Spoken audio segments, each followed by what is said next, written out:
여러분들이 매장을 오픈하시고 나서 오픈하실 때 막 여러 가지 막 고민들을 많이 하세요. 이번에 저도 싱가포르에 매장을 오픈하기 위해서 점주님과 업주님과 여러 가지 이야기 소통을 하고 있는데 물론 외국 상황과 한국 상황은 다를 거예요.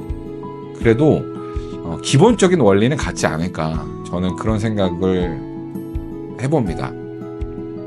상권 분석도 되게 중요하죠. 어떤 자리에서 하느냐에 따라서 성패가 달라지니까요. 그리고 간판은 또 어떻게 해야 되고, 내부 인테리어는 어떻게 해야 되고. 예전에 제가 자주 즐겨보던 오늘의 집인가? 이런 어플이 있었어요. 거기 보면은 여성분들이 인테리어나 집안 이렇게 꾸미는 거에 관심이 많으시잖아요. 뭐 그런 영상, 그런 채널 글들을 보다 보면은 직접 막 이렇게 도면을 그려요. 여기는 어디 있고 여기는 뭐가 있고. 줄자 하나만 있으면 사실 이 인터넷에 들어가서 이런 저런 재원들 이렇게 찾아가지고 뭐 여기에는 몇 센치, 여기에는 몇 센치 해가지고 그 공간에 어떻게 배치를 할지에 대한 구상이 대략적으로 나오거든요. 어렵지 않아요. 누구나 할 수 있는 것들인데, 매장 인테리어도 마찬가지예요. 냉장고는 어디에 놓고, 내가 불은 어디에 놓고 어떻게 조리를 할 것인지에 대한 시뮬레이션을 돌릴 때 재원이나 이런 것들은 이미 인터넷상에서 나와 있기 때문에 참고하셔가지고 내가 그리고 싶은 뭐 테이블도 한번 배치를 해보고, 물론 CAD나 뭐 전문적인 프로그램에 쓰면 나옵니다. 그런데 그리고 인테리어 업체한테 의뢰를 했을 때 그런 CAD를 가지고 제공해 주는 건 맞아요. 그런데 여러분들이 그런 머릿속으로 내가 꿈꾸고 내가 그렸던 동선, 이런 시뮬레이션이 있다면 업자들하고 소통하는 데 있어서 굉장히 용이하다라는 점을 저는 말씀을 드리고 싶어요. 그래서 장사 처음에 시작하실 때 막막하지만 줄자를 꼭 항상 구비하세요. 매장을 보러 가실 때. 그리고 기존에 있던 그 매장 말고 가로 세로 폭으로 만들어서, 어차피 내가 기존에 있는 매장에 뭐 권리금을 주고 들어가더라도 싹 이 물건을 빼고 할 것이냐, 아니면 그들이 남겨놓은 구조와 인테리어를 그대로 답습을 할 것이냐, 뭐 이건 좀 차이가 있을 수 있어요. 그래도 그냥 싹 한번 비워버리고 내가 한번 집 꾸미는 거 있죠, 여러분. 집 꾸미는 것처럼 여기다가는 이걸 놔보고, 이건 놔보고, 이걸 놔보고, 한번 배치를 상상 속으로도 해보고, 실제 도면이라 그래서 막 멋있고 막 그런 거 아니에요. 그냥 여러분들이 그냥 나름대로 그냥 여러분들이 한번 적어보셔도 충분히 도움이 되신다라는 이야기를 좀 드리고 싶고요. 어렵다고 생각하지 마시고 제가 말씀드린 대로 한번 해보셨으면 좋겠어요. 그리고 간판 이름 막 뭐 지으시는 분들도 많은데, 못 지으시는 분들도 많은데, 어렵게 생각하지 마세요, 여러분. 저는 제가 추천드리고 제가 늘상 하는 말씀들 중에 하나가 뭐냐면, 직관적이어야 됩니다. 굉장히 직관적이어야 되고요.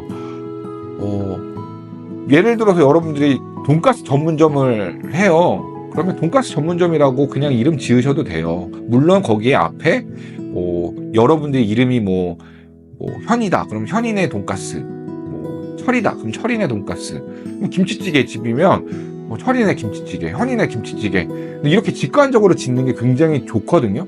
근데 뭐 회사 로고, 뭐 이름, 뭐 이런 것처럼 제너럴, 뭐시기,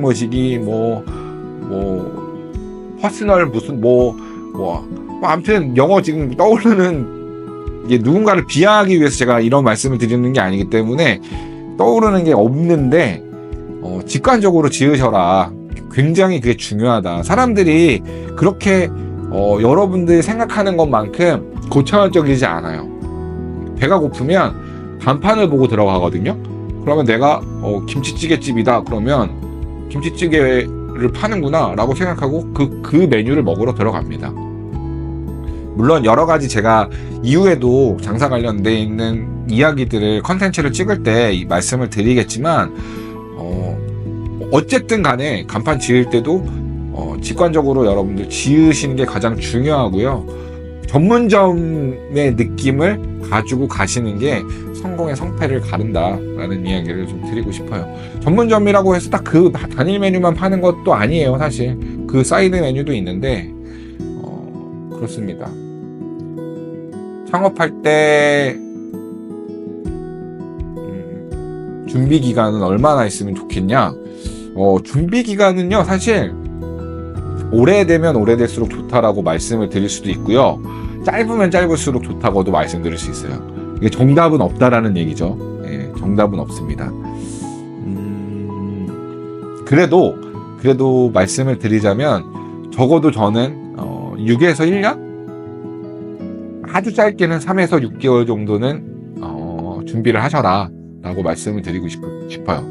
이게 여러분들이 언제 어려워하시냐면요, 창업을 처음 준비하는 그 과정 속에서 좀 어려움을 많이 느끼세요. 왜냐면 생소하잖아. 한 번도 해본 적이 없는 일들이잖아요. 그리고 막 뭐 준비할 게 많아요. 서류 뛸 것도 많고 신고할 것도 많고, 그거 하루 행정 처리하려고 기다리다 보면 하루 금방 가고, 내가 오늘 뭐 했지? 이런 생각도 들고. 근데 정말 큰일 하신 거거든요. 사업자 등록증 하나 발급받는 것도 정말 큰일 하신 거예요. 그리고 또 인터넷 신청해야 되지, 정수기 신청해야 되지, 막 그러다 보면 전화 오고 받고 막 정신은 없어요. 그거는 단발성입니다. 다시 한번 말씀드릴게요. 그거는 단발성. 가장 힘든 거는요, 여러분들이 오픈하고요, 똑같은 맛을 계속 똑같이 몇 년 동안 만들어내는 게 가장 힘든 겁니다. 네. 그래서 저는 처음에 여러분들 막 요리 연구하고 연습하고 막 이런 부분들, 지금은 사람을 고용해서 요리사를 고용해가지고 사업을 하는 시대는 끝났습니다. 10년 전부터 그 서서히 끝나다가 최근에 들어서는 완전히 끝났어요. 셰프도 자기네들이 누구한테 고용당하지 않고 자기네들이 직접 하잖아요. 물론 정말 유명한 신라호텔, 뭐 어떤 호텔의 셰프들은 월급도 많이 받고 명예도 있고 하다 보니까 아직까지 있지만, 대부분이 사장이 주로 주방을 보거나 요리를 합니다. 거의 그래요. 진짜 오래되지 않은 것 외에는. 그래서 여러분들이 음식을 준비하고 만드는 과정이 프로페셔널화가 돼야 됩니다. 안 그러면 성공할 수가 없어요. 저는 여러분들에게 이런 얘기를 좀 드리고 싶네요. 그래서 뭐 3개월에서 6개월 정도를 잡고 더 뒤로 흘러갈 수 있다라고 가정을 하셨으면 좋겠고요. 이렇게 얘기를 하면 사람들이 안 해요. 근데 이거 진짜 중요하거든요. 여러분들이 뭐 3D 업종에 들어오신 걸 진짜 축하드립니다. 장사는 3D 업종이에요. 여러분이 한 번도 경험해보지 못한 그런 서비스를 제공해야 되고요. 여러분이 늘상 받아왔던 그 서비스를 여러분들이 직접 해야 돼요. 저는 이 성향이 아니고 I 성향이어가지고 내향적이에요. 그건 집에다 잠시 출근할 때 집에다 놓고 나올 때는, 매장에 딱 들어가는 순간에는 이해가 돼야 됩니다. 밝아져야 돼요. 인사도 잘 하셔야 되고. 말씀을 좀 드리고 싶고, 네, 그렇습니다.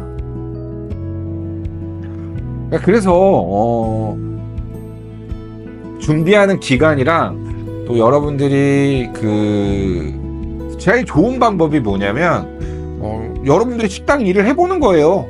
저는 파출 사무소 등록해가지고 3에서 6개월 정도 돈 받고 여러분 트레이닝 하셔라 얘기를 해요. 서울에서는 지금 구직난이 뭐 조금 있긴 한데, 그래도 내가 어떤 식당에 갈지 모르거든요.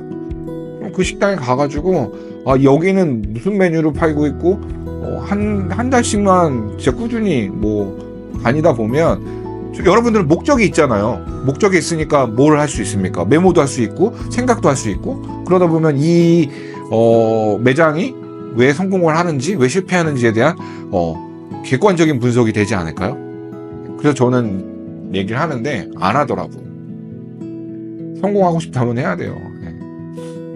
이게 셰프들이 요리는 잘하지만 매장을 운영을 하거나 독립을 했을 때 망하는 경우가요, 경영이랑 또 요리랑은 다르거든요. 요리는 상품을 만드는 거고요. 경영은 내가 이 회사를, 이 매장도 회사거든요. 이 회사를 운영하는 스킬을 배우는 거란 말이에요. 김승호 회장님 그 채널 들어가서 사장학교 들어가서 공부도 하시고 요리도 배우셔야 되고 요즘 해야 될 게 엄청 많아요. 근데 결국에는 내가 그 상품을 어느 정도 만들어 놓고 누군가 그 상품을 정말 나의 퀄리티에 맞게끔 만들어 준다면 경영적으로 옮겨가는 게 맞겠지만, 그게 아니라면, 지금 그 상태가 아니라면 여러분들이 모든 걸 다 처리할 수 있는 그런 만능 엔터테이너가 돼야 된다. 저는 요식업을 종합예술이라고 생각을 합니다. 여러분들 너무 쉽게 생각하지만 진입장벽이 낮다라는 건 누구나 할 수 있지만 누구나 성공한다는 얘기는 아니에요. 그래서 꼭 이 말을 기억해 주셨으면 좋겠습니다.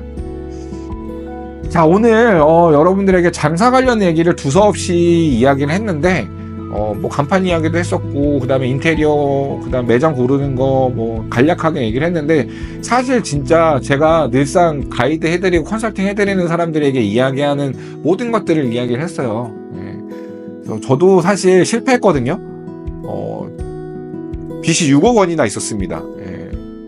제가 지금 뭐 광화문 미진이라는 메밀국수의 전문이사를 맡고 있지만 저도 진짜 실패했었어요. 그래서 실패를 경험하다 보니까 그 실패 속에서 배운 철학과 노하우들을 여러분들에게 말씀을 드리는 거고요. 실질적으로 제가 컨설팅을 할 때 이런 부분들을 이야기를 해요. 받아들이신다면 저를 뭐 1대1로 만나시지 않으셔도, 저한테 돈을 지불하지 않으셔도 여러분들은 이 영상을 통해 공짜로 얻어가시는 거고요. 뭐 특별한 거 없습니다. 여러분들이 실천을 했냐 안 했냐, 그 부분이 가장 크기 때문에 그런 부분들을 잘 삶에 여러분들이 하고자 하는 그 방향에 적용시켰으면 좋겠습니다. 뭐 이런 저의 실패 그리고 경험담을 담은 책 우아한 실패자가 지금 저희 첼리에 판매 중이고요.